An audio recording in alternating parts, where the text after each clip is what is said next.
আজকে আমরা একটা তরমুজ কিনে নিয়ে আসছি, অনেক বেশি বড় তরমুজ। এখন যেহেতু সামার, তরমুজ খেতে খুবই ভালো লাগবে, আমরা কিনে আনছি। এটার দাম পড়ছে 393 টাকা, 400 টাকার মতো। এত বড় একটা তরমুজ মাত্র 400 টাকা, অনেক বেশি কম। তো এটা কেটে দেখি যে এটার ভেতরে কেমন। এবার দেখি এটার ভেতরে আসলে কেমন হবে। এটার ভেতরে রেড হবে নাকি ইয়েলো? বলো, মনে হয় রেড।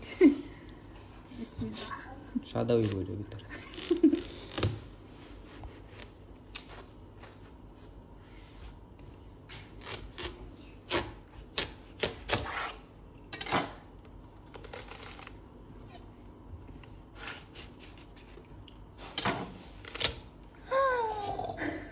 কত সুন্দর, মধু মধু, রসমলাই। ওয়াও, অনেক সুন্দর। সব ভালোই হয় মোটামুটি, মানে এ পর্যন্ত একটা কথা বুঝছে না।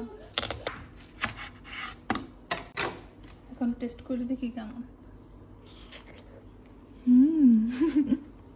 অনেক মজা, মিষ্টি। হ্যাঁ, টেস্ট ইজ গুড।